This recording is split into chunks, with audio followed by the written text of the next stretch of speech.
evening. Welcome. Hello, good evening. Thank you for showing up on this rainy night, making it here to hear about money and politics. So I am one of the coordinators of the League of Women Voters here in the Stevens Point area.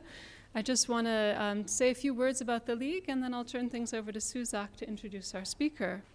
So the League of Women Voters was founded in 1920 after a 75-year struggle to pass the 19th Amendment, which gave women the right to vote. After the amendment passed, the League was very active in educating voters and in issues relating to advocacy. So the League here in Stevens Point began in 1961.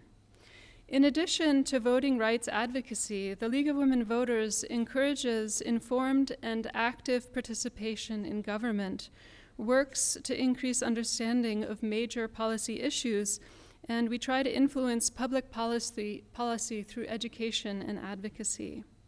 As many of you probably know, the League of Women Voters is a nonpartisan organization. So that means we neither support opposing candidates, we neither support or oppose candidates or particular political parties at any level of government, local, state, or national. However, the League is always working on vital issues of concern to our community and to the members of the League of Women Voters. So, if you're not a member and you'd like to join, please see one of the members that are wearing their buttons or visit our membership table. And if you're already a member and perhaps not as active as you might be, we heartily encourage you to come to our monthly meetings or visit our website or our Facebook page to find issues that are of interest to you so that you can maybe get more involved. So now I'll turn things over to Suzak so she can introduce our speaker. Thank you. Thank you, Sylvia. Good evening. I'm here with the pleasure of introducing our speaker, Matthew Rothschild. He is Executive Director of the Wisconsin Democracy Campaign. The Wisconsin Democracy Campaign of Madison, Wisconsin is a nonprofit, nonpartisan citizen watchdog group working for clean, open, and honest government and reforms that make people matter more than money in politics. The group was founded in 1995 in response to the growing dominance of special interest money in the campaigns of state lawmakers. The group supports fair elections, campaign finance reform, nonpartisan redistricting, media democracy, and open and transparent government. Matthew Rothschild became executive director of the Democracy Campaign after serving for many years as editor and publisher of the Progressive magazine. His opinion pieces have run in the Chicago Tribune, the LA Times, the Miami Herald, and a host of other newspapers. We are so very happy to welcome you, and take it away.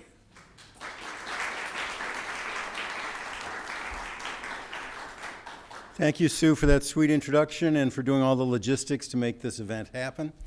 It's always nice to be back in Stevens Point. I had a delicious patty melt at Goose on Main about an hour ago, so if I lapse into a stupor, it's because of that patty melt, but it was delicious. And prior to that, at 4 o'clock, I spoke to a class at UW Stevens Point, Brian Hale's class. They're studying fascism and the rise of Nazism in Germany. And I gave a talk there about Donald Trump and the road to fascism in the United States, which I'd be happy to talk about in the question and answer period, but I want to talk about money and politics. This, and especially as it relates to Wisconsin. I want to talk about who rules here in Wisconsin. But the issue of money in politics transcends what's going on in Wisconsin. We're just kind of a microcosm of what's wrong with the problem of money in politics nationally. After all, Jimmy Carter said just a couple years ago that we no longer have a democracy in this country. We have an oligarchy with unlimited political bribery. And that's what we report on and research on every day at the Wisconsin Democracy Campaign, this unlimited political bribery, legalized bribery, that goes on in Wisconsin and goes on in Washington as well. I've also been reading a book lately that I wanted to recommend to you, How Democracies Die, by two Harvard professors, just came out in February. And one of the things that they say is that democracies die when the norms of democratic practice, the rules of the game, not the laws, but the rules of the game are violated. And what we see nationally and what we've seen here in Wisconsin is that the norms and rules of the game are being violated. One easy example is Scott Walker, when there were vacancies in the state Senate, just unilaterally decided he wasn't going to call a special election, when in fact the laws on the books here in Wisconsin said you've got to call a special election. And it wasn't until 3 judges in 1 week said you got to follow the law that Walker decided, yes, indeed, he needs to hold these special elections. But there are other examples of the norms or rules of the road being violated, and one was the rigging of the maps. The rigging of the political district maps. And I know the League of Women Voters has been working with us on that. I want to applaud, by the way, the League of Women Voters, both its statewide chapter run by a former colleague of mine at the Progressive, Erin Grunze, who's a terrific new leader, and the old leader of the League of Women Voters of Wisconsin, Andrea Kaminsky, was a real model for our nonprofit sector, a tremendous leader in working collaboratively with other organizations and being a terrific spokesperson on these issues of clean and open government.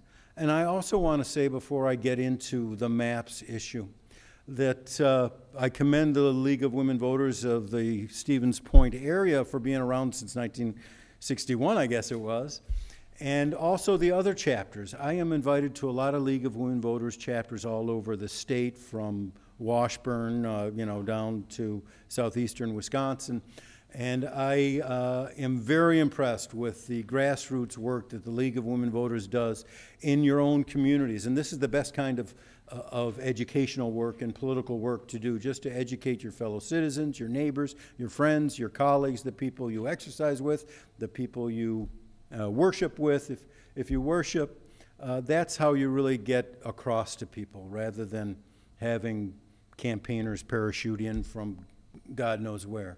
Really, it's a person-to-person kind of convincing that we need in this country right now. And we need to talk to people who don't agree with us.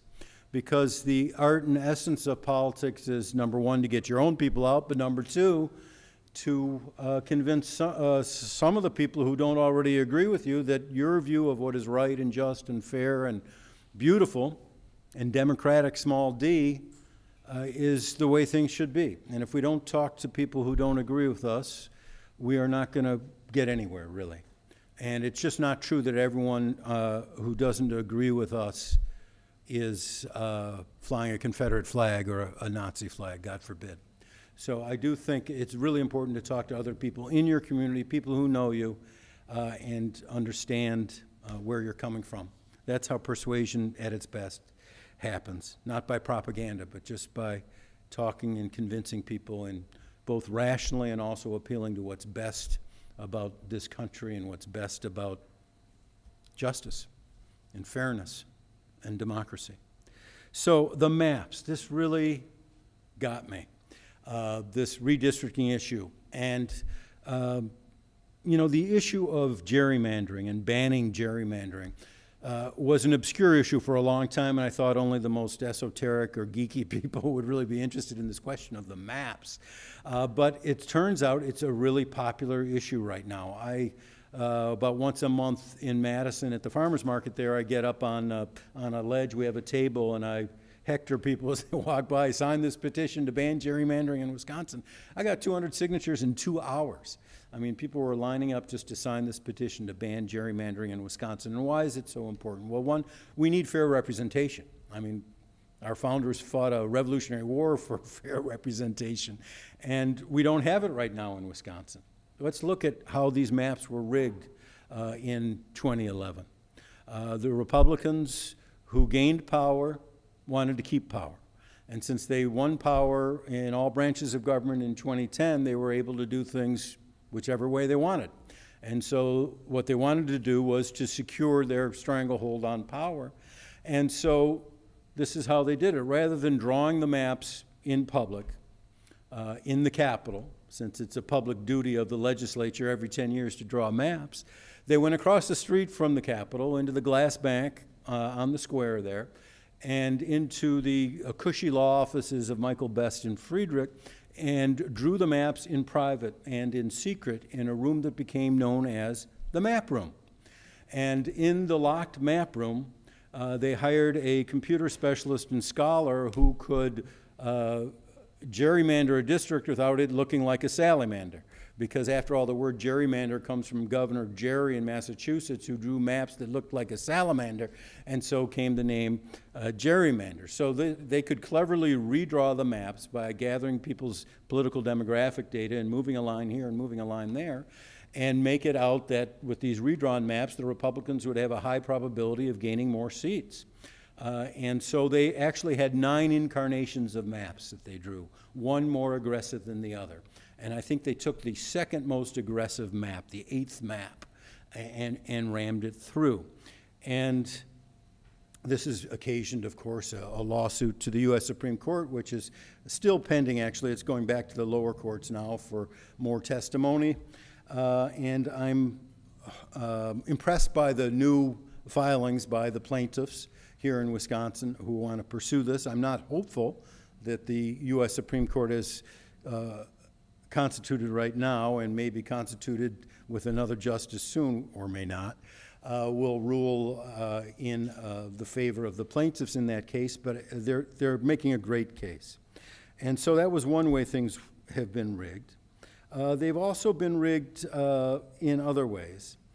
And, you know, I just remember Fred Risser, the oldest serving legislator in America, Senator Fred Risser of Wisconsin, who's now 91 and rides his bicycle 91 miles on his 91st birthday, and on his 90th birthday rode his bicycle 90 miles. Next year he'll be riding at 92 miles. I just remember seeing Fred Risser being gavelled down during the Act 10 debates and just told to basically sit down and shut up, and that's just not how things are supposed to go. But they managed to achieve this kind of power, this kind of stranglehold on power, Scott Walker and Robin Vos and Scott Fitzgerald. But I want to put it to you that Scott Walker and Scott Fitzgerald and Robin Vos are not the real rulers of Wisconsin. They don't run the show. The real rulers of Wisconsin and the people who run the show are the people who pay for them to get elected. And let me just run some of these folks down. The Koch brothers, of course, probably come to mind. The Koch brothers and their group, Americans for Prosperity, have spent $6 million over the last 8 years to make sure that Walker, Fitzgerald, and Vos, and then Pat Roggensack on the Wisconsin Supreme Court are in power. And then just this year, they've spent an additional, on top of that, $3.2 million to try to keep their folks that they like in power. And then there's also Betsy Devos' group. You know Betsy DeVos, the education secretary for Donald Trump. Well, she is a billionaire. She's an heir to the Amway fortune. She was the founder of a group called American Federation for Children. American Federation for Children, it's not really for children. It's the American Federation for Private Schools. It's American Federation for destroying our public schools. They have spent about $6 million over the last 7 or 8 years to make sure that Republicans get elected. These are not direct contributions, but these are those so-called issue ads that you see on TV. You know, call so-and-so and tell them to stop being, you know, a horrible person. And they have the effect of saying, obviously, don't vote for so-and-so. And for their $6 million of investment, the American Federation for Children has gotten the government of Wisconsin to spend $1.2 billion on private voucher schools over the last 7 years. And do you know who is the most powerful representative of the American Federation for Children in Wisconsin? It's none other than the former disgraced Speaker of the Assembly, Scott Jensen. Scott Jensen is as powerful today as he was when he was Speaker of the Assembly. He was ousted in a caucus, the so-called caucus scandal of 2001, when he and his Democratic counterpart and their staffers were doing campaign work on the public dime and public time, and he pleaded to a misdemeanor.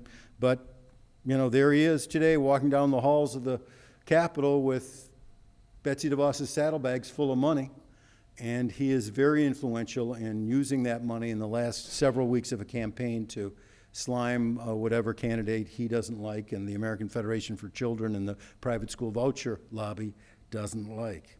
Very effective. And then the huge player in Madison, the huge player in the Capitol is Wisconsin Manufacturers and Commerce, the Chamber of Commerce group statewide that has spent about $20 million in the last 7 or 8 years to make sure that Walker, Fitzgerald, Voss, Roggensack, that they have power. And in a commentary in their own in-house newspaper, I think it's called Wisconsin Business, Wisconsin Manufacturers and Commerce lobbyist, and they spend a lot of money lobbying, they're the biggest lobbyists in the Capitol too, was boasting that we had too many victories to mention. Our victories were too numerous to mention in the last legislative session, and that they were going to do all that they could to make sure that the right candidates are elected in November so that they could continue with their agenda. I mean, that's pretty blunt. The Wisconsin Realtors Association is a big player too. They lobby about $850,000 in lobbying and hundreds of thousands of dollars in those so-called issue ads. They were bragging also at the end of the legislative session, saying it was a record-breaking session for them, that they had won passage of 68 of their bills. So they're getting their way. I mean, other players that are big, other people who run the show, who Walker and Fitzgerald and Voss report to, the NRA. The NRA has spent $3.5 million to make sure this group is in power. There's the Dairy Business Association that might sound like a great group. Who doesn't like a Wisconsin dairy, a small dairy? We're losing small dairy farms by the bucket every month. But Wisconsin Dairy Business Association is really representing the big boys more often than not. The big dairy factory farms with 2,000, 3,000, 4,000 head of cattle. And they are a huge player also in the Capitol. And then there's some other individuals that you may have heard of. Sheldon Adelson. There was a big report in the New York Times just this weekend about Sheldon Adelson and his wife spending something like $55 million to elect the people they want to get elected nationwide this time around. Adelson has spent $260,000 on Walker, and during the recalls, the first thing that Walker's staffer told him to do, get on a plane and fly to Las Vegas. Not because Walker has a gambling problem, because that's where Sheldon Adelson lives. Sheldon Adelson runs casinos in Las Vegas, and Walker was able to get some money from Adelson. And in return for that, he issued an executive order, and the legislature passed a bill with the same import, and that was to say that it is illegal in Wisconsin for the state of Wisconsin to sign a contract with any business or individual who supports the boycott or divestiture or sanctions movement against the Israeli government. That is a movement in defense of Palestinian rights and liberty and sovereignty, and that was passed even though not a lot of Wisconsin businesses are doing work in Israel. But it was a way to, in my opinion, to pay Sheldon Adelson off, to send him a note on services rendered. Another name, the Uihlein family, especially Elizabeth and Richard Uihlein. They run the Uihlein Corporation down in Milwaukee. Uihlein is spelled U-I-H-L-E-I-N. And he spent millions of dollars to try to get the guy who was running against Leah Vukmir to win the primary to go up against Tammy Baldwin Nicholson. He spent a ton of money on Nicholson. It wasn't money well spent, but there you have it. I guess he's got money to burn. But the Uihleins have spent millions of dollars on Republican candidates nationally, and a lot of money here in Wisconsin as well. And then the last person I want to mention is Diane Hendrix. You remember Diane Hendrix. She is a billionaire, the richest woman in Wisconsin. She owns ABC Supply down in Beloit, roofing supply company. She was caught on film in late 2010 or early 2011, after Walker had been elected, but before he had been sworn in, It's a film called As Goes Janesville. And the documentary filmmaker, I don't know how he got this footage, but it was amazing. He saw Diane Hendrix walk up to Walker and say to the governor-elect, when are you going to turn Wisconsin into a red state? When are you going to turn Wisconsin into a right-to-work state?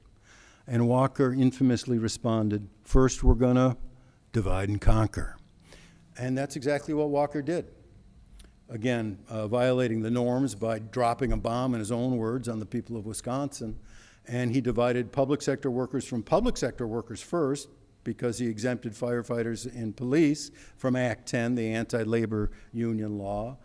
And then he divided private sector workers from public sector workers, claiming in his defense of Act 10 when he was running in the recall that actually he did this because of justice, because it was unjust that his brother, who works in the private sector, doesn't have the great health benefits and pension benefits that those school teachers have and that those other public sector workers have, and that's just not fair and that's just not right. And this is the craziest invocation of the concept of justice that I've ever heard, because if you really wanted to see justice, you would have private sector workers also having good health benefits and also having good pension benefits. But that wasn't his conception of justice.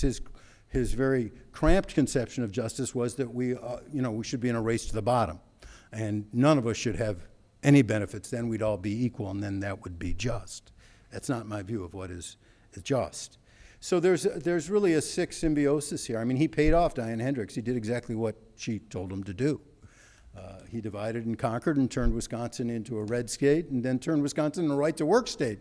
You remember when he was running for re-election last time, he was asked numerous times by reporters, are you going to, if re-elected, going to sign a right-to-work law, which is another anti-union law that applies to people in the private sector?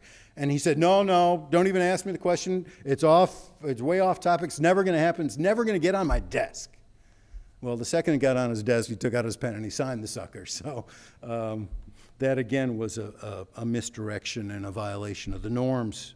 But this is the sick symbiosis. To get elected, these officials have basically told their rich benefactors, we'll do exactly what you want.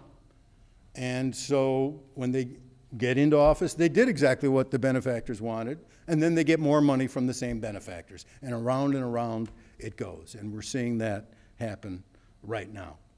And what has the effect been here in Wisconsin? Well, it's been bad in several ways. I mean, it's been bad for our health, for instance. Walker, during the recall, went around the country, remember, trying to raise money to fend off the recall by funneling, at the time, what appeared to be illegally, money into Wisconsin Club for Growth, which would then work with Walker's campaign folks and run ads. One of the people that Walker went to see on top of Sheldon Adelson was this guy, Harold Simmons, down in Texas, who ran a company called NL, National Lead. It was a lead company. And he got money from Harold Simmons, and in response, the legislature passed a bill, and Walker signed a couple bills that diminished the inspections of lead in Wisconsin and made it harder for people to sue lead manufacturers, and actually increased the amount of lead you can actually have in lead paint in Wisconsin. And my wife is a pediatric nurse practitioner and has been telling me for years how awful lead paint is on the development and health of our kids. And then asbestos. They passed a bill, and Walker signed, that made it harder for victims of asbestos poisoning to sue the asbestos manufacturers. And this was important for Wisconsin Manufacturers and Commerce, a big backer of this exemption for the asbestos manufacturers. And you might want to ask, well, who is most affected by asbestos poisoning in America? Well, it's veterans. It's people who've been in the armed services. They've been exposed to asbestos at more than 5 times the rate of civilians. And so Walker and the Republican legislature, who proclaim how much they love our veterans, were making it harder for these veterans who are victims of asbestos poisoning to get their day in court after they were poisoned by the asbestos. It's also bad for our environment. I mean, we see what's happening with the flooding in Wisconsin as more and more of our wetlands are destroyed, and they've passed bills that Walker has signed to make it easier to destroy wetlands in Wisconsin. And then you have the high-capacity wells. I don't like the term high-capacity wells because it doesn't really explain to people what exactly is going on. Well, this is what they are. I mean, they're giant vacuums of our water supply. A high-capacity well, at a minimum, is sucking up out of the ground 100,000 gallons of water a day, and sometimes multiples of that. And so it's no wonder that formerly apolitical, not exactly flaming left-wing groups like Trout Unlimited have come out against the high-capacity well deregulation because the trout streams are being sucked dry. And a lot of people who come up north whose families have had cottages on lakes in Wisconsin for generations are no longer finding that their pier reaches the water. The water has receded 100 feet in some places, and so the pier doesn't even get close to the water. And that's because of these high-capacity wells that are sucking the water dry in Wisconsin. It's been bad for our tenants. I told you about the Realtors Association getting 68 of their bills passed. One of the bills that was passed just in this last session was amazing. A holiday for landlords, an 8-year holiday for new landlords on their new buildings from inspections, from local inspections. No municipality can inspect a new landlord for 8 years on their new building. And then on top of that, if after 8 years there's a problem, the tenants are complaining about infestations or lead paint or tiles falling from the roof or whatever, and the landlord gets inspected by the municipality and remedies it, the municipality can't go back and inspect that property for at least 3 years. So it's just, it's a tremendous giveaway to the landlords. It's been horrible for our public schools. I mentioned that a little bit earlier. This destruction of public education in Wisconsin is unconscionable. And the idea now that Scott Walker is the education governor is laughable. I don't know how he can get away with it. I mean, he's like the pyromaniac who burns the building down at night and then wakes up and puts on his firefighter costume and goes out and claims to be the hero. I don't think he's getting away with it. And, our public schools are the heart of our communities, especially in towns and in rural Wisconsin. And to see these schools shut down or starved for cash is really a disgrace. It's bad for the UW, too. It just kills me what this current group is doing, and including the president of the university system is doing, is doing to our UW Stevens Point. Disgraceful that they're getting rid of whole departments, important departments like history, in some of our campuses, including right here. And above all, it's just bad for our democracy. It's bad for our democracy that we have elected officials who do not represent the citizens. Scott Walker and Robin Voss and Scott Fitzgerald do not represent their constituents. They represent their donors. They view their donors as their constituents. They are slaves to their donors. And that's not how democracy is supposed to work here. And I got to tell you, it's gotten a lot worse, this problem of money in politics over the last 7 years. And it's gotten a lot worse for a couple reasons. The first has to do with the Wisconsin Supreme Court. It's a really corrupt court right now. It's interesting that some of these same groups I mentioned spent $8 million to make sure that there was a conservative majority on the Wisconsin Supreme Court. Two of the groups, Wisconsin Manufacturers and Commerce and the Wisconsin Realtors Association, actually wrote the rule that conservative majority adopted on this issue called recusal, when a justice has an obligation because of a conflict of interest to withdraw from a case.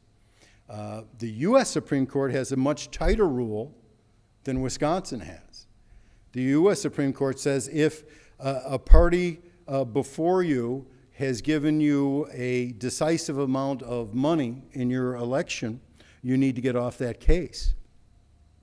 Well, the special prosecutor in the John Doe 2 investigation of Scott Walker requested that a couple of the justices get off the case because they'd gotten all this money from Wisconsin Manufacturers and Commerce, and Wisconsin Manufacturers and Commerce was under investigation by the special prosecutor in the John Doe 2 investigation. Remember, the John Doe 2 investigation was whether Walker violated the law on the books at the time that said it was illegal for a candidate to coordinate activities with an outside electioneering group. And that's what Walker was doing with this group, Wisconsin Club for Growth. Well, to give Scott Walker a get-out-of-jail-free card, what the Wisconsin Supreme Court said was that the First Amendment of the U.S. Constitution forbids the state of Wisconsin from banning coordination between candidates and outside issue advocacy groups. Actually, there were some outside groups that weren't so-called issue advocacy groups, but were express advocacy groups that were actually saying vote for or vote against, that were coordinating with Walker, and under their own ruling that would be illegal, but they just whisked that inconvenient fact under the rug and let Walker go. Worse than letting Walker go was the precedent that this set. So basically, this is saying, if I'm running for governor, and I've got a billionaire friend, and my billionaire friend wants to help me as much as possible, which I love. Right now in Wisconsin, and I'll get to this, the most you can give the candidate running for governor is $20,000. And I'm going to tell my billionaire friend, don't be a chump. Don't give me the $20,000. $20,000 is the max. Don't give me the $20,000. I got a better idea for you. Go work with this group that I'm involved with. It's got a funky, sweet-sounding name like Badgers for Eternal Victory. Go give not $20,000, not $200,000, but go give $2 million to Bev. And I'm going to go work with Bev and tell them how to use your $2 million. I'll tell them what TV ad to run. We'll actually produce it in my shop, and I'll tell them what stations to run it on and how many times to run it. And the kicker is that no one's ever going to know that you gave Bev $2 million, which is 100 times the legal limit, because Bev has no obligation to specify who their donors are. And on top of that, you, my billionaire friend, you get a tax write-off because it's a charitable group, Badgers for Eternal Victory.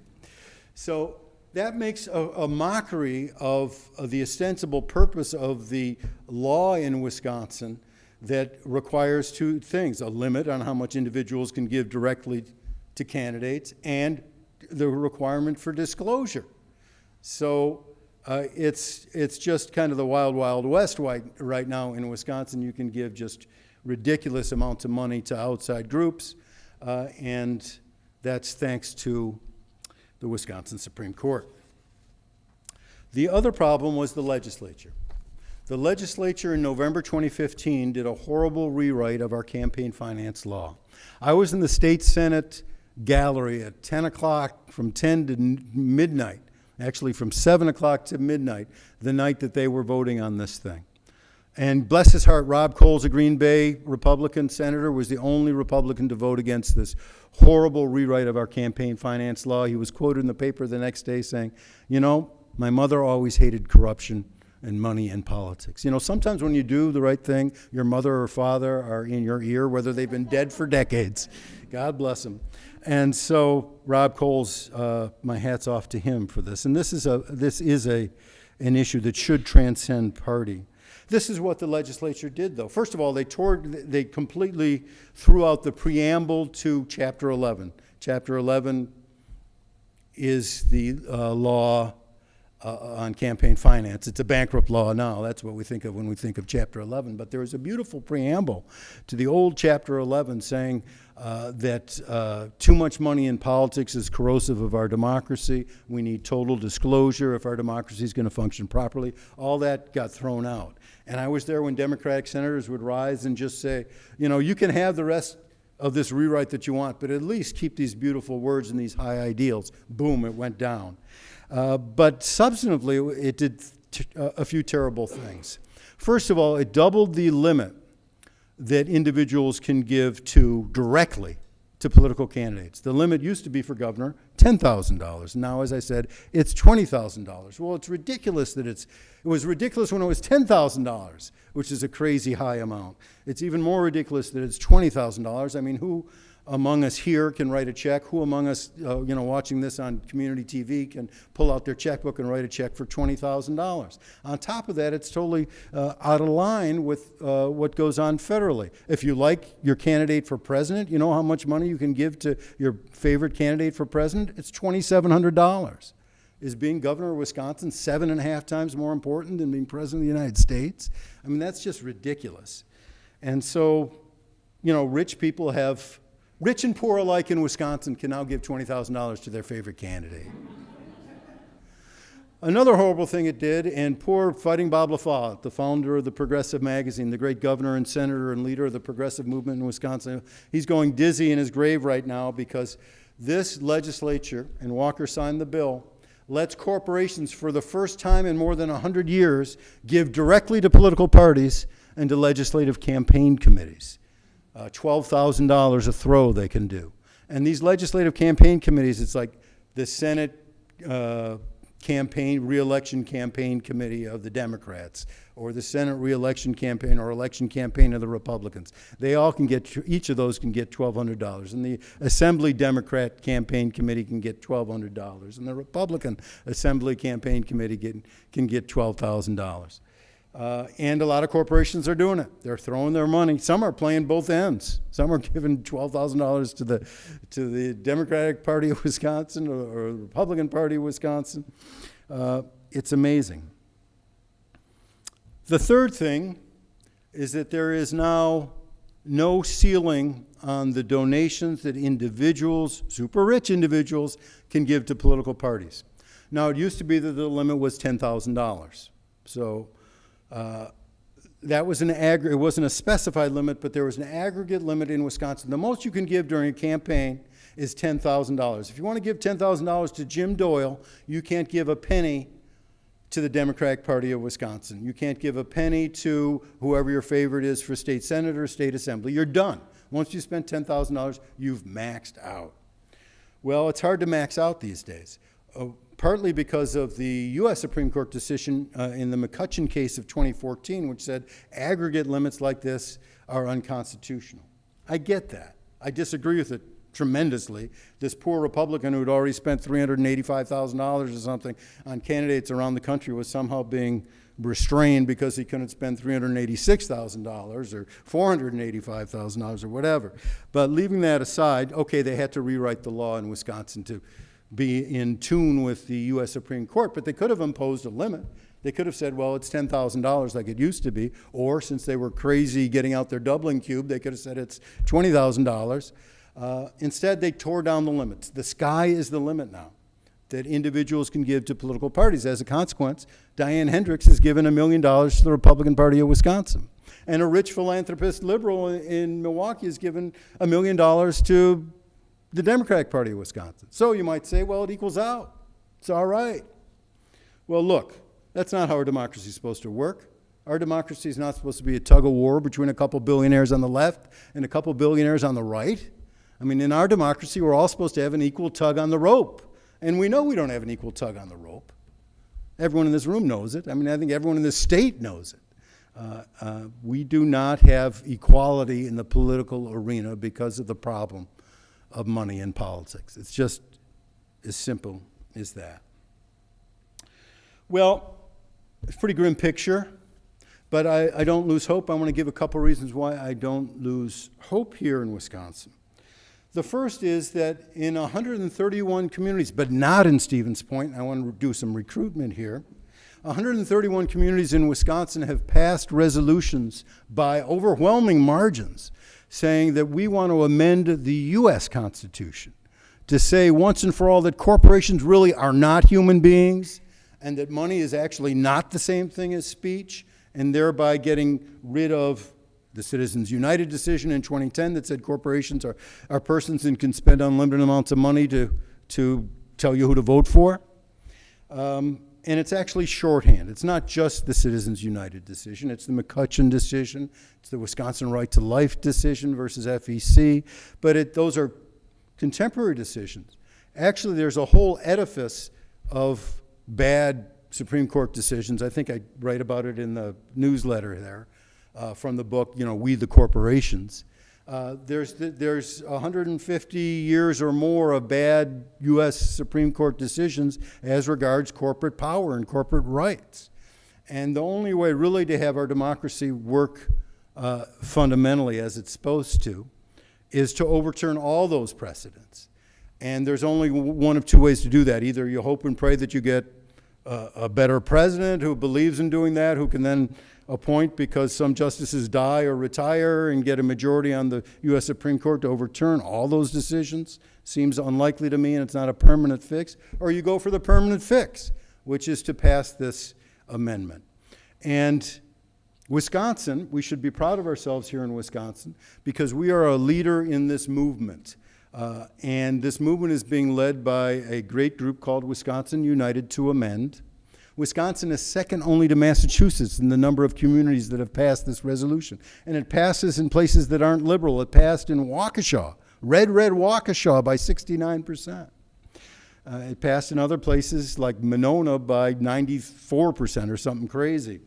But I am here to try to find someone who will help Wisconsin United to Amend to get this thing passed in Stevens Point. And I'm going to give you the person's name from Wisconsin United to Amend who's been spearheading this in an amazing way. He's a retired physicist with enormous amount of energy. And his name is George Penn, with two N's, of course. And he wants me to give out his phone number. His phone number is 608-244-6436. That's 608, of course, 244-6436. And he will walk you through the steps you need to take to get it to the city council and have the city council get it on the ballot for a referendum, or if the city council just wants to pass a resolution at the council level, that's cool too. If you're into email, he's very responsive on email. The email is George Penn, all lowercase, George Penn 51. Maybe that was the year he was born. George Penn 51 at gmail.com. He's expecting to hear from you. I talked to him on email today. So that's the first thing. The second thing that gives me hope is this movement for fair maps in Wisconsin. As I mentioned, it's taken off at the grassroots level. I gave some anecdotal evidence. Here's some better evidence. 41 counties out of the 72 in Wisconsin have had their county boards pass resolutions that say to our state legislature, it's time to ban gerrymandering in Wisconsin, and it's time to adopt what's called the Iowa model. You know, Iowa solved this problem 4 decades ago. They solved it by saying we're not going to let whichever political party just happens to be in power on the, 2000, 2010, 2020, or whatever round number it is. That's an arbitrary way to get fair maps. We're going to have career civil servants, like at the Legislative Reference Bureau, draw the maps with specific criteria spelled out that prohibits those civil servants from using any demographic data that would indicate the political leanings of the people in each district. It's worked great in Iowa for almost 40 years now. No political leader has dared try to change it because the people like it and they were sick of gerrymandering in Iowa. If it works in Iowa, it can work right here in Wisconsin. So that's a very exciting thing that's going on. Portage County, one of the 41 counties. So that's a good thing. The third thing is, and this relates to what I was talking about at the beginning about how great the League of Women Voters of Wisconsin is, there's tremendous unity in the pro-democracy nonprofit sector in Wisconsin. We communicate constantly. We have conference calls regularly. We meet in person occasionally. We go to each other's press conferences. We write op-eds together. We strategize together. We talk about who's going to respond to which issue. We distribute the labor in a rational way. And we're all tugging and rowing in the same direction. And this is League of Women Voters of Wisconsin, the ACLU of Wisconsin, Citizen Action, Wisconsin Democracy Campaign, Common Cause of Wisconsin, Planned Parenthood, Wisconsin League of Conservation Voters, Midwest Environmental Advocates, a whole range of groups, 9 to 5, Voces de la Frontera. We're all working together, supporting each other. This is kind of an underreported phenomenon, as is the other two things I mentioned. I'm trying to get the mainstream media to report on these things. There's a lot of excitement, a lot of good work being done at the grassroots, and right now there's a ton of work There was a ton of work being done today by the League of Women Voters of Wisconsin for National Voter Registration Day. Hell, there were 40 events just in the Madison area alone, and I think there were a ton of events all across the state. So the ACLU of Wisconsin is doing a lot of work trying to register people to vote. They've got a tremendous activist named Molly McGrath who's spearheading their work. There's a group called Vote Riders that's doing the work. There's a coalition group called Wisconsin Voices that's doing a lot of work to get people registered to vote and to inspire people to go out and vote. I happen to be a chairman of the board of Wisconsin Voices, so I follow their work and try to help them out, mentoring to the extent that I can. You know, there was a great quote by the woman who won in New York, Ocasio-Cortez, about affecting substantive change. One of the best ways to affect substantive change is to inspire and motivate the disaffected voter. And there are all these groups in Wisconsin inspiring and motivating the disaffected voter. So I think there's going to be a big voter turnout. That's important in our democracy. You know, a lot of people tell me you should wait till the pendulum is swinging, or the pendulum swings, so you should take it easy. Don't worry, Matt, the pendulum's swinging back. It's all going to be good. Everything's cool. No problem. I cannot wait for the pendulum to swing, and I don't think you can wait for the pendulum to swing. Our democracy can't wait for the pendulum to swing. The state of Wisconsin can't wait. Certainly our country can't wait for the pendulum to swing back. So I just would encourage all of you, with me and with your friends, to give that pendulum a big swing, a big push, so it will swing in the direction of democracy. Thanks very much.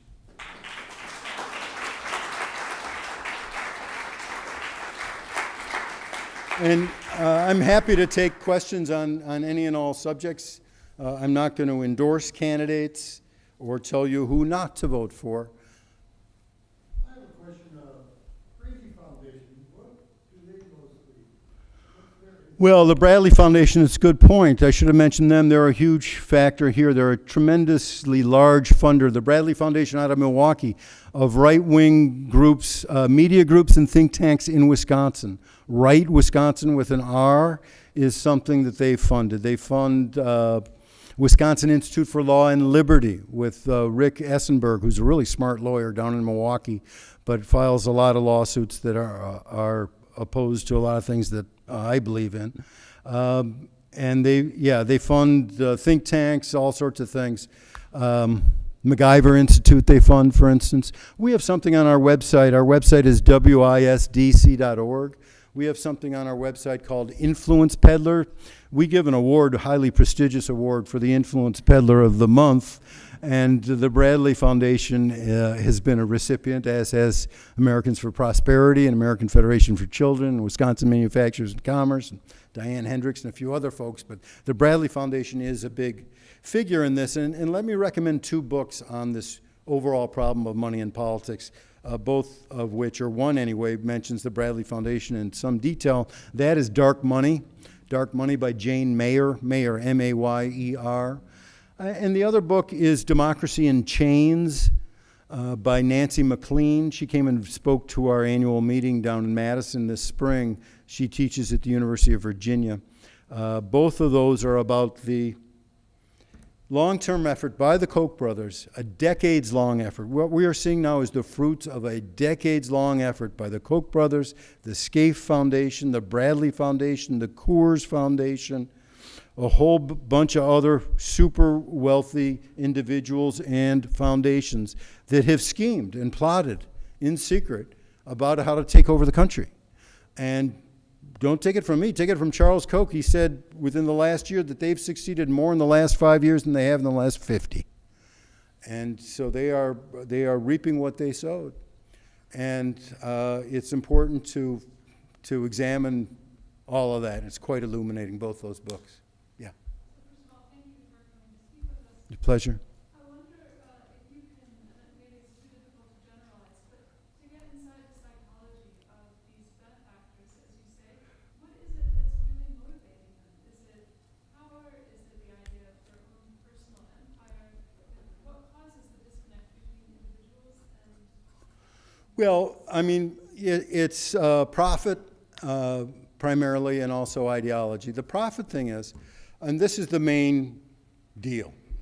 If you're a corporation and all you care about, or a rich individual who owns a corporation and all you care about is maximizing your profits, you want to get rid of everything that stands between you and maximizing those profits. And there are only two institutions in this country that really stand between a corporation and its ability to maximize profits, no matter the damage to the consumer, the damage to the environment, the damage to workers. And those two institutions are, one, government regulation, and two, labor unions. And so that's why they've assailed labor unions, and that's why they have assailed government regulation. If they can win on that, and they've been winning on that, they can laugh all the way to the bank, and that's what they're doing.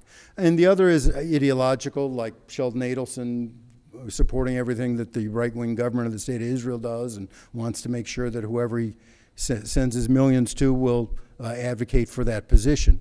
But by and large, it's maximizing profit, and then spinning this ideology that rationalizes the maximization of profit, which is what Jane Mayer and Nancy MacLean talk about. And that ideology, reduced to its crudest and most fundamental level, is simply this: everything public is bad and everything private is good. And we have heard that ideology over and over and over again over the last 30 years, in one form or another. Not quite so crudely, but at its essence, that's what's been bombarding our brains.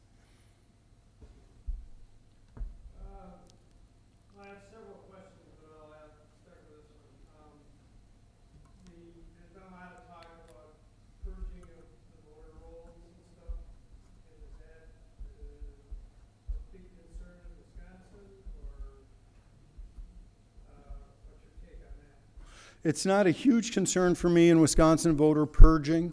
There have been notices sent out, I think, to people if they haven't voted in a few years, that they should check to see whether they are properly registered or not. But I've talked with my friends over at the League of Women Voters in Wisconsin at the state level, and they aren't concerned about this particular issue. It's been more of an issue in other places like Florida, for instance, or Ohio.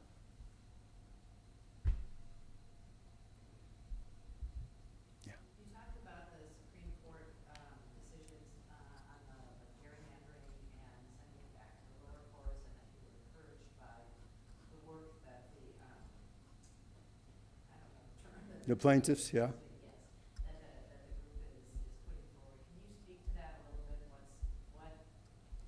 Yeah, there was a well, there was a new filing by the plaintiffs a couple of weeks ago, and they were responding to one of the dissenters at the U.S. Supreme Court, Kagan, who was saying there's a new rationale you could bring. You could bring a case about statewide violation of your freedom of association rights.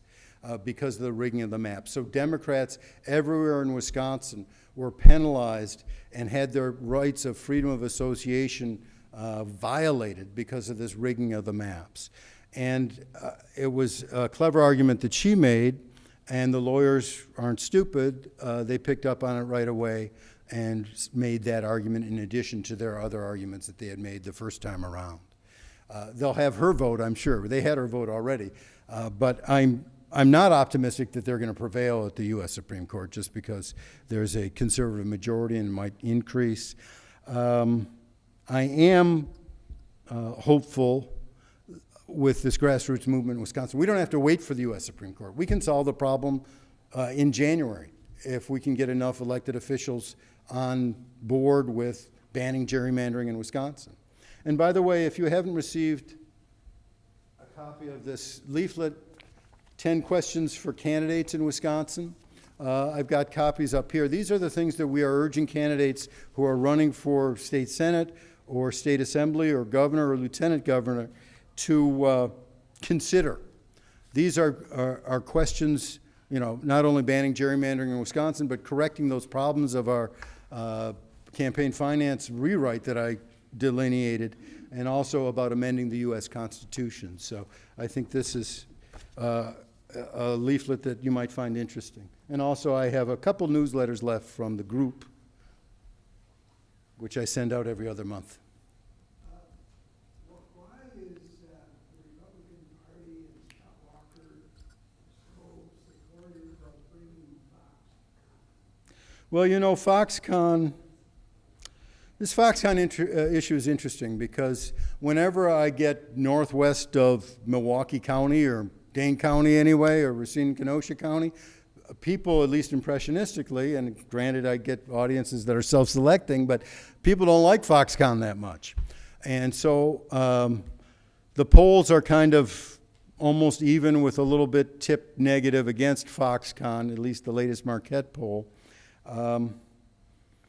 Walker's whole deal is he's open for business. I mean, that's been his slogan. And so, you know, the first company from Taiwan that comes knocking on his door and then wants $4.1 billion, lo and behold, we got $4.1 billion. That's the amazing thing. First of all, it was so irrational as far as economic planning. If you got $4.1 billion, is this the best way to spend it to boost jobs in Wisconsin? It isn't. All, you know, the profits are going to be expatriated. The company may, you know, close up in a few years when these big screen TVs are no longer in demand.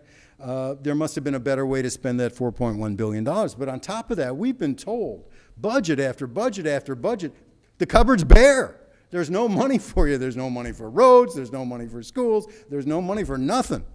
And all of a sudden, there's $4.1 billion to an employer from Taiwan who's got a terrible labor and environmental record so bad that people are jumping out of the windows in his factories in China. I thought it was crazy.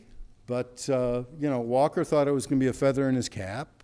You know, I think it's more likely to be a poison quill. I mean, Mark Pocan's been saying since day one that this Foxconn deal is going to take Walker down. I'm not sure it is. You know, and I don't bet against Scott Walker. Even though he's down in the polls, you know, it's anybody's bet who's going to win this thing. I mean, give the man credit.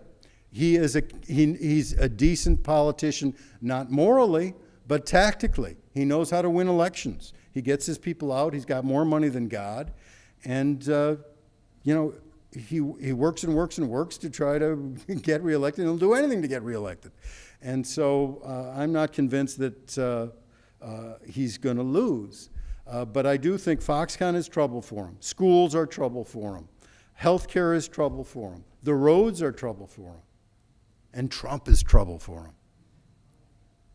And Trump is trouble for Leah Vukmir. She's, you know, she's just hugging Trump as closely as she can, and they're going to sink together, perhaps.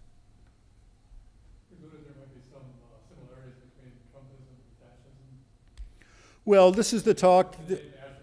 This is the talk I gave today to students at the University of Wisconsin-Stevens Point. And I stipulated at the outset that, number one, we're not a fascist country right now. If we were, I wouldn't be able to give this talk, or I'd be arrested or beat up as soon as I walked out the door, and you might be too. Secondly, Trump is not an out-and-out fascist. And I've been reluctant to use the F word in public for about 35 years. But I do think he's the closest thing we've ever had to a fascist in the White House. And I say that for a number of reasons. He has some inclinations of the fascist, or at least the authoritarian. One, he's a bully. Two, he loves strongmen. He loves Putin. He loves Duterte in the Philippines. He loves Kim Jong-un in North Korea because the guy has such control over his population. Number three, he lies incessantly. And Orwell had taught us decades ago that lying is the calling card of the fascist leader or the communist leader.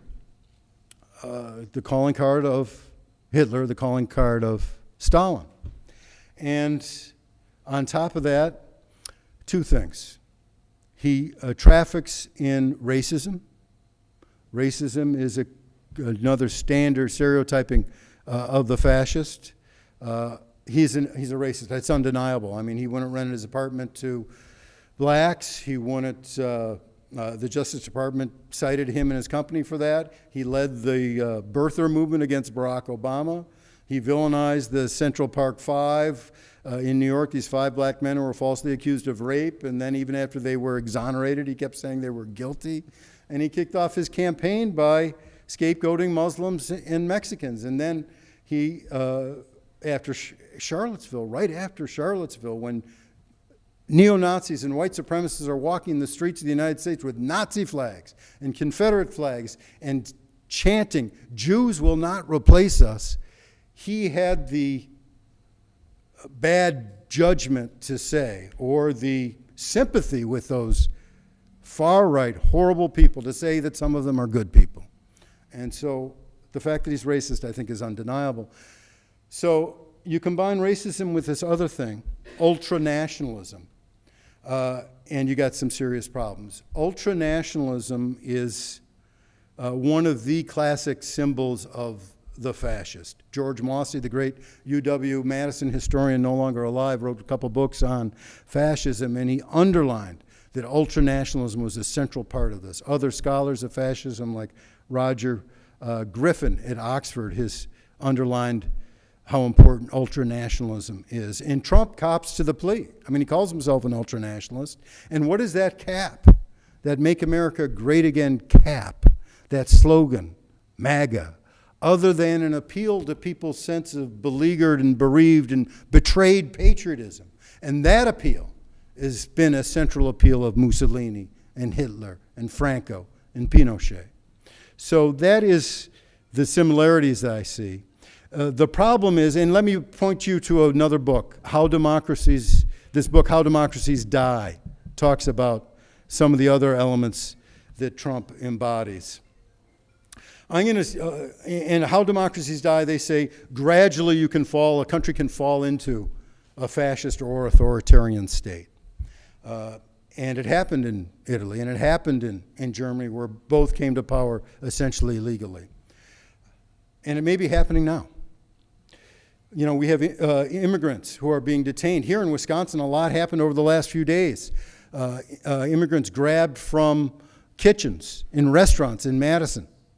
El Dorado Kitchen on Williamson Street.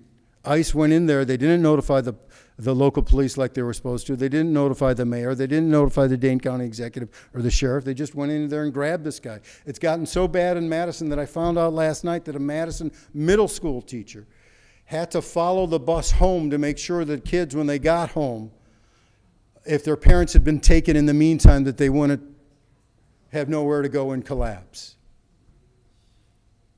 I mean, that's not America.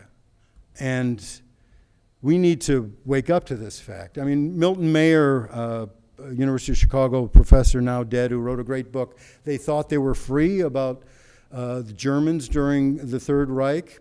He went back to Germany. He was fluent in German in 1947 and interviewed regular German citizens asking, how did this happen? I mean, did you know it was happening? How did it happen? And they said, oh, we didn't know what was going on. We had no idea. And we need to be aware of what's going on here. There are three ways that things could go, not slowly, but rapidly downhill. And I just want to scare you for a second. The first is Trump fires Mueller, and I think he's going to do this, and pardons everybody he still likes. I don't know if that's Manafort anymore, but Trump Jr., anybody who hasn't squealed, or what did he call it? Something. So that happens, and there are protests, and there would be widespread protests. They've already been organized, I think, by MoveOn.org and other groups. As soon as Mueller gets fired, or even the Deputy Attorney General Rod Rosenstein gets fired, there'll be protests all over the country. And this is the nightmare scenario of Norm Ornstein of the American Enterprise Institute, conservative think tank. He's become a liberal over his past few years. This is what he says is going to happen. The white supremacists and neo-Nazis will confront those protesters, and there will be violence, and maybe an escalation of violence, which will give Trump an excuse to declare martial law. That's scenario number one. Scenario number two, and this is something that Madeleine Albright warns about in her book, Fascism, A Warning. The United States is attacked again. Not even at the scale of 9/11. It could be 1/10 of 9/11. By terrorists with biological or chemical weapons. Trump would seize on that and declare martial law. Now, you might think that my invocation of the phrase martial law is hyperbolic and hysterical. It isn't. General Tommy Franks, who led the war, the George W. Bush's war on Iraq, he was the general who led the invasion in 2003, said if the United States is ever attacked again by terrorists with biological or chemical weapons, we're going to have to suspend the Constitution.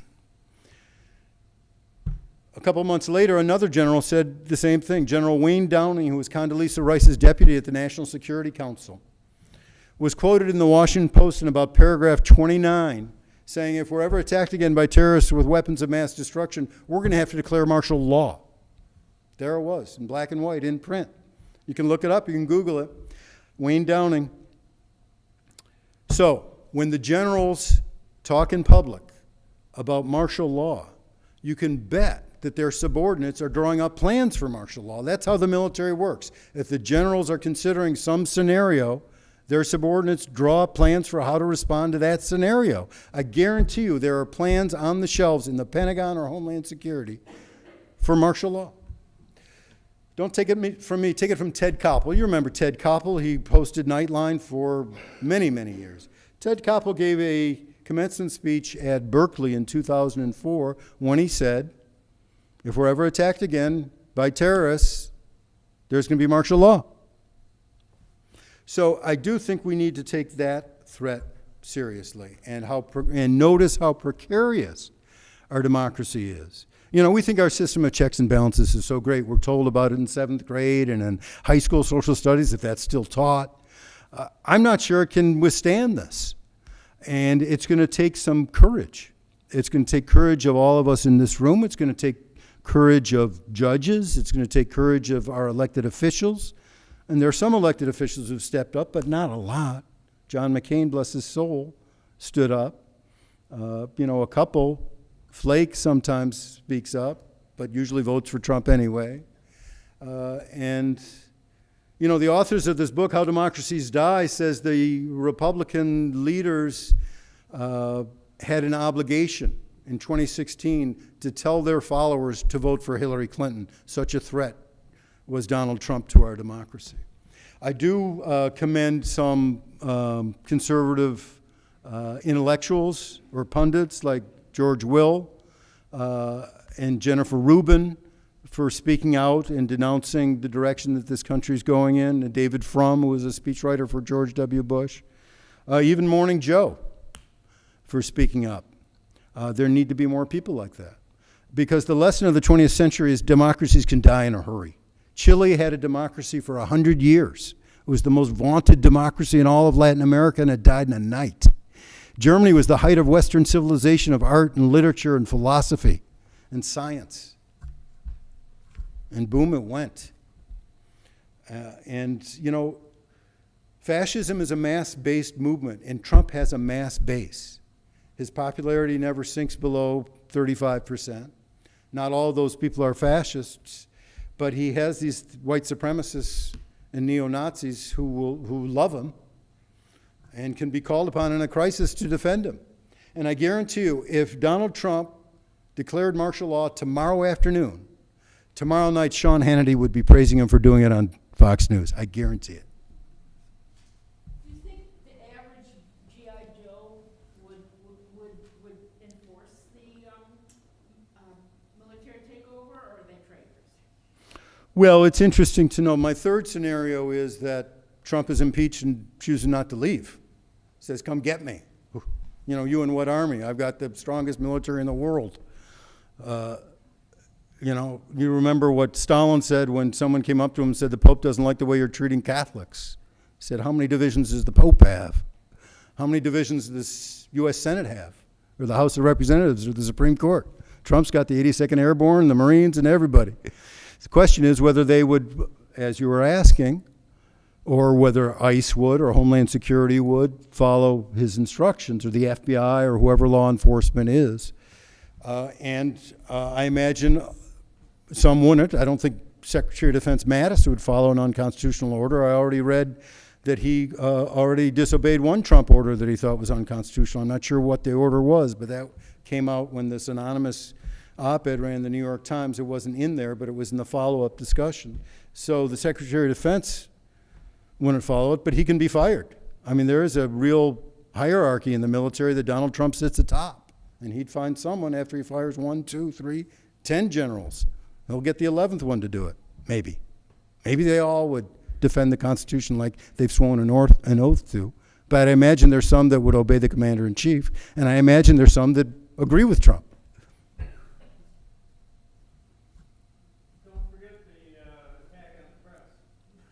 Yeah, the attack on the press is part of this lying press, this enemy of the people.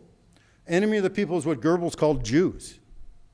And now they're calling the press enemy of the people. And a lot of people view the press as Jewish dominated. You don't need to connect the dots very strenuously to figure out what's going on there. And as a Jewish American, this idea that he's using Goebbels' language is horrifying, as is the fact that there are Nazi flags waving in the streets of America. My father fought the Nazis in Europe. So the lying press, there's a phrase, and I used this in my lecture today, and my German's not good, so correct me if I'm wrong, but I think it's Lügenpresse, something like that, a lying press in German.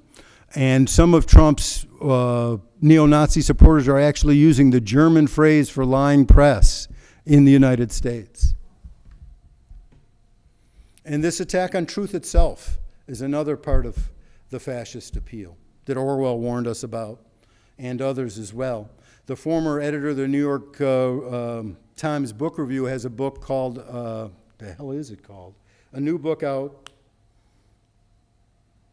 I think it's How Truth Dies, something like that. In the first sentence of that book, Kakutani is her name.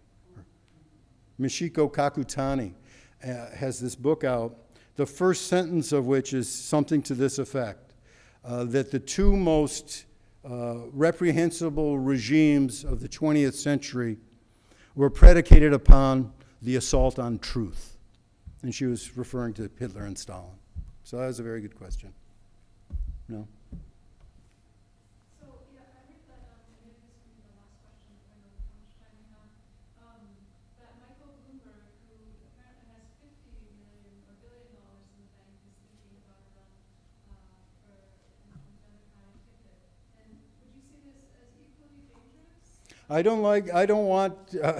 rather, we're in a situation now, a sad situation, where either you need to be a billionaire or multi-millionaire to run for office, or you need to prostitute yourself to whoever's got the money.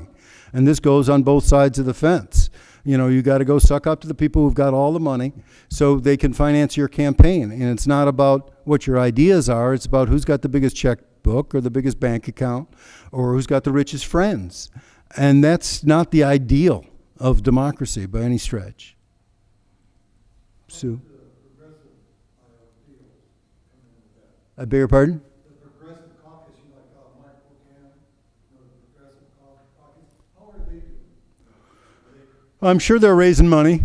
I mean, that's the game right now, and that, so they're playing the game, I'm sure. They're not supposed to take money from corporations? I don't know. I have no idea. I just should shut up because I don't know the answer. But I know, Mark Buchanan is an able, actually is one of the only people in the Democratic Party from Wisconsin who's been elected to national office, who's really, first of all, he's head of this Progressive Caucus in the House. But what I was going to say is he's actually worked to build the Democratic Party in Wisconsin even after going to Washington.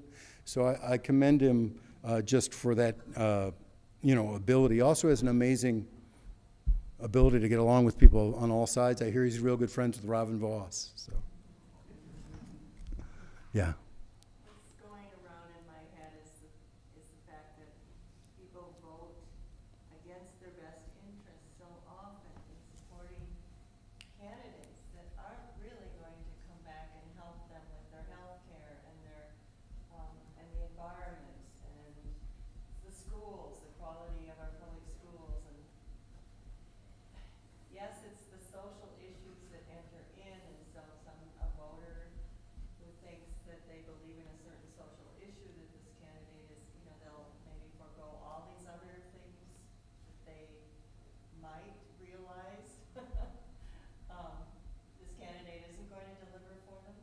But I just, what do you have to say about, how can we do something to help people Well, really look at what is this going to mean for me and my children's future and our community? yeah, I think that's an important question. People have different sets of interests. They have their economic interests. They have their social issues that they believe strongly in, some of them. Kathy Kramer's book, The Politics of Resentment, if you haven't read it yet, incredible book. It's about Wisconsin. She's this political scientist at the UW-Madison who traveled all over Wisconsin before Trump got elected to try to get a feel for people's political beliefs. And what she found was really interesting, that people, especially outside of Milwaukee and Madison, had this sense of being belittled, being unrespected, being unlistened to, being never visited, being ridiculed as rubes, and there was a great deal of resentment that flowed from that. And they also had the sense, though it was an inaccurate sense, that they weren't getting any money in return, either from Washington or from Madison. And so they weren't thinking they were getting any return on their tax dollars, and so they resented the government for that. That inaccurate observation, I think, is a triumph of the propaganda that I was talking about before, that everything public is bad and everything private is good. But I do think there's a sense that people in power, whether it's in Madison or in Washington, but especially in Madison, don't care. And that's why it's really important, I think, for elected officials, certainly, to go community to community to community, but also professors from University of Wisconsin-Madison, leaders of nonprofits from Madison or Milwaukee, to get out and go, if it's a statewide organization, to go around the state and talk to people and see what people's concerns are.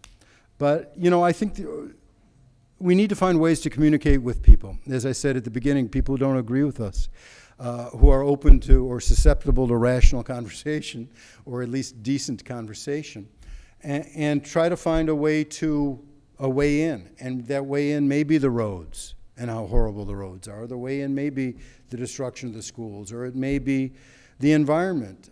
Therese Berceau, one of the most liberal state representatives in Wisconsin over the last 20 years, just retired from Madison, said she her family's had a cottage way up north on a lake, and the next door neighbor there was military, ex-military, really right-wing. And the thing that turned him around was the pollution of this lake that they could no longer fish in. And that just started him coming around to a whole range of issues that he hadn't considered before. And I think there are a lot of people who are able to come around when they see, their school that they loved and that they know the teachers at, or their kids have been teachers, or their kids have been students at, and they went to the Friday night football games, and that was a fun part of being in that community. And those games aren't there anymore because the school's down. I mean, maybe that's a way in. But we need to find a way to talk to people. Or just Kathy said, first thing we need to do is listen. We need to listen to people. We need to ask them what are their concerns and try to respond to them. And maybe their concerns are, you're going to take my gun away. Or maybe, and then I don't know how you pivot off of that. But I do think there are issues that are easier entries than that one. Before we blame the white working class for Trump, I think we really need to blame the affluents and capitalists and the 1%. And there are a lot of people, in the white working class, people who don't vote their interests, but I think we have to blame who's really responsible and not just blame poor white people. Because the rich white people, I think, are a lot more responsible. I mean, you listed all these people. They were all rich. They didn't live in mobile homes. No, I agree with you. I'm not blaming anybody. I'm just trying to. A lot of people do. Yeah, I just think it's important. But we need to see also what happened in the last election. And the weird thing is that more of those rich white people in Waukesha County, for instance, didn't actually vote for Trump than voted for Romney. That was the irony of that situation. The vote was down in Waukesha County for Trump versus Romney. And the vote was up for Trump all along the Mississippi River. And so something was going on there that we need to address. And also, people need to turn out their own folks if they want to win. And voting is important. If we've learned anything over the last 8 years in Wisconsin, or the last almost 2 years in this country, that voting is really important. My question is, in what we're seeing over and over again, people are reacting. They're not thinking. They're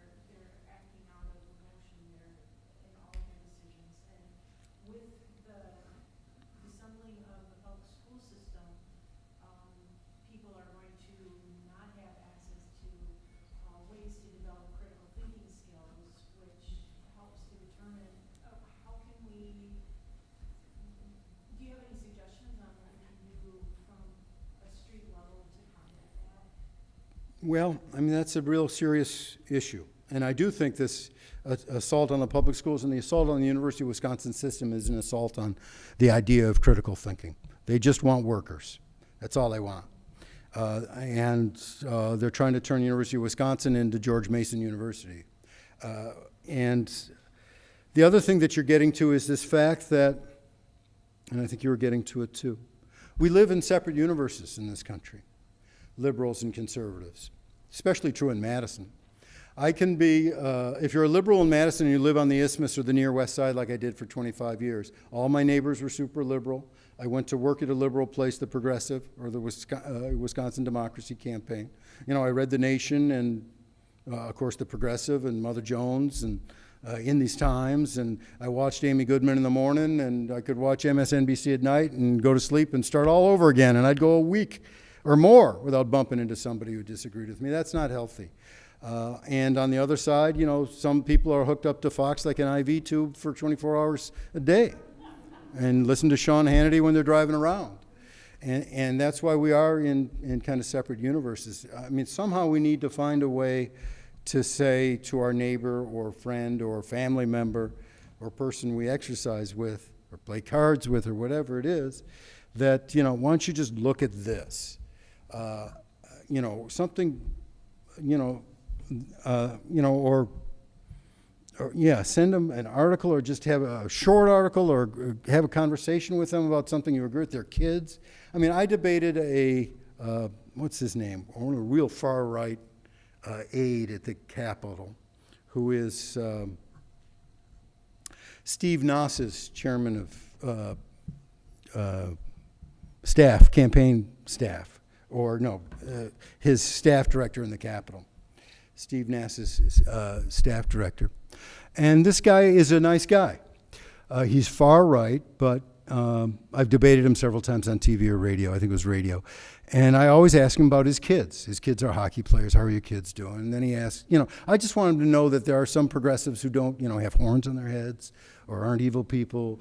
And, just try, I'm not going to convince him to believe all the things I believe in, but just to make a little inroad to say, God, they're actually, instead of, he'll get on the air and he'll be, liberals are horrible people, and then he'll look at me and say, well, Matt's not a horrible person, but, and so on a human level, we need to connect people on a human level, and then, I don't know, one of the stupidest slogans I've seen at a Democratic Party county event, and I'm invited to speak to Democratic Party county events sometimes, as well as League of Women Voters and indivisible groups, and I appreciate every invitation, but I hated this bumper sticker, which was, facts matter.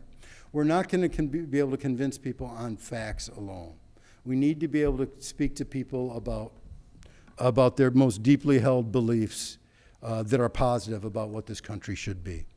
And I think that's how we need to get to people. I mean, do we really have, talk to them about, we're supposed to have equality of opportunity in this country. Do we have equality of opportunity when, the Walmart family owns, and the kids inherited more money than half the population practically in America has?